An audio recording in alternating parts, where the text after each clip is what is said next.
Yeah, so 2 TVZs, and no.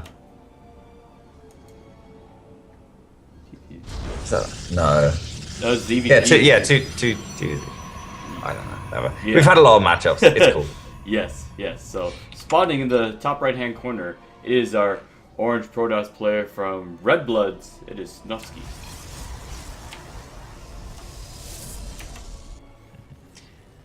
And down here in the bottom spawn the red Terran player. He is Foxer.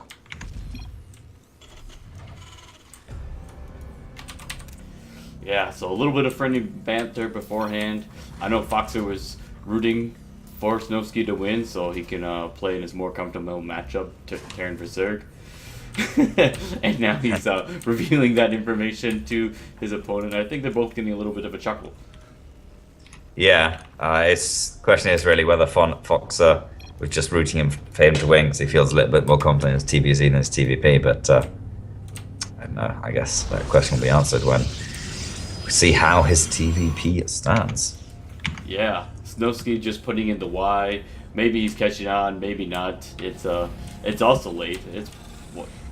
Yeah, Danish. That means he's even an hour ahead of you. So that's like 4 o'clock. Yeah, 4:15. He's got that passion, man. Yeah, definitely seeing he wants to participate in the RSL. A lot of money up for grabs. $700 prize pool. Yeah, I'd stay up late if I was a serious gamer.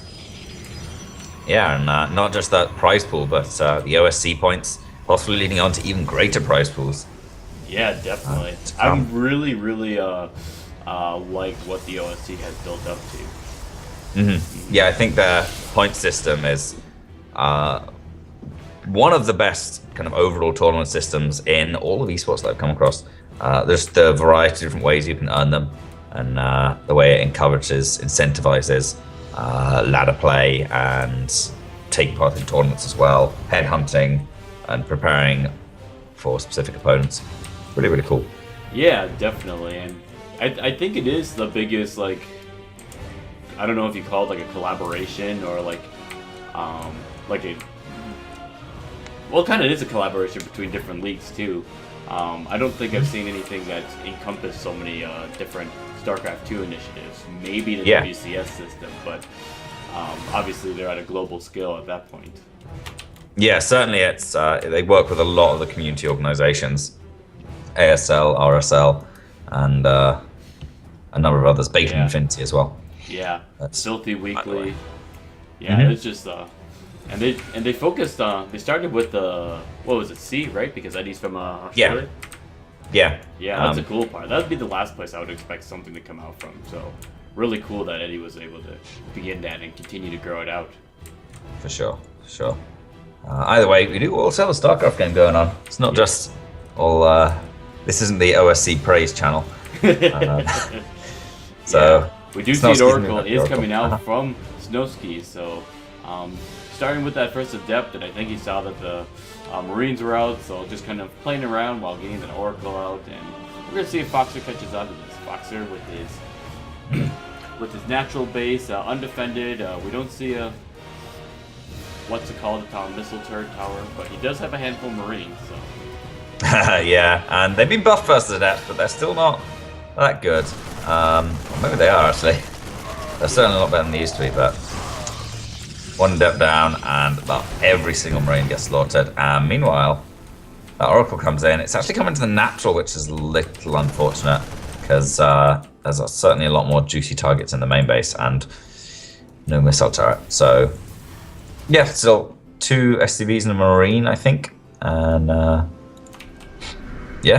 then into Phoenixes. Yeah, definitely starting with the...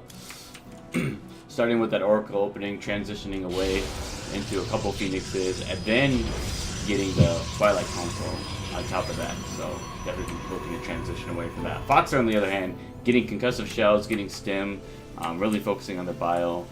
I think he just accidentally pulled away some SCVs, so a little bit of a loss there as he brings them back. Yeah, a bit of a mismicro, probably trying to pull a couple off to build this starport. But yeah, aside from a little bit of early game poking and prodding back and forth, all looking to be relatively standard from both players. Resonating Glaives coming out as the first thing in Twilight Council, and oh, that's interesting actually. Because they updated the research icon for Resonating Glaives. Oh yeah, look at that. Gameheart has the old one. Gameheart has the old one, but they've got the new one, as I'm sure you're showing everyone by selecting that Twilight Council. Yeah, I can see what you're selecting. Yeah, cool, super cool, super cool. I still actually haven't seen any of the new like lib range ones or all those ones. The ones that looked like they were really, really bad. They were just black and white. Yeah. Looked a bit rubbish. I haven't seen what the new ones look like. But yeah. By the way, Snosky, he sends a scout out. It's like, yeah. Yeah. Double Photon Overcharge is going to go ahead and give him some breathing room a little bit. And I think actually this is what the push was designed for, because Fox is not having any intent of staying. Yeah, just the use Photon Overcharge energy push. And yeah, Snosky, that triggered Snosky to send the Oracle in. But missed yeah, but Marines are going to come in and, they're really close to getting that Oracle. Yeah, we'll see. Fox are coming in with a second push with Marauders, it looks like. And there's only going to be one Photon Overcharge this time, most likely. Whoa, look at this. It depends how long it takes. You see that train? I think that's the biggest train I've seen. Oh, okay. Yeah, that's pretty huge. There's, what is that? 4, 5, 6 SCVs left at home. And yeah, choo-choo, here we come. The boys are back in town. And they are headed straight to Snosky's bar. How well stocked is it? Yeah, but he sees this because the Oracle reveal ability on those Marines, so he knows that these SCVs are coming. So he sees that they're going to start pushing in a little bit, and yeah, this is just going to be it. Fox is really going all in for this. So SCV is going to try to get around, but Resonating Glaives are a big thing, and all these SCVs are melting too. So Phoenix is going to come in and start taking out the Marauders and even placing engineering base. I think Fox are. Yeah, he's I don't know about that engineering base as well, but yeah, Snosky has crushed this. He lost a lot of probes as well, of note, but Fox is on 7 workers and Snosky is on 26. That is a big disparity. Yeah, 35 supply lead for Snosky. Huge, and 20 supply up in army. Yeah. I really wanted to look at the income graph and see that Fox had like the same or more income, but he's actually a little bit down because mules are good, but they're not quite that good. Yeah. They're not, what is that, like 27 workers good? Or, I don't know, nobody maths on stream. But either way, I don't know, Adept's still pretty good, man. Snosky really needs to get that +1 attack for his Adepts though, because obviously they go back to 2-shotting SCVs and Marines and like 3-shotting Widowmines or whatever.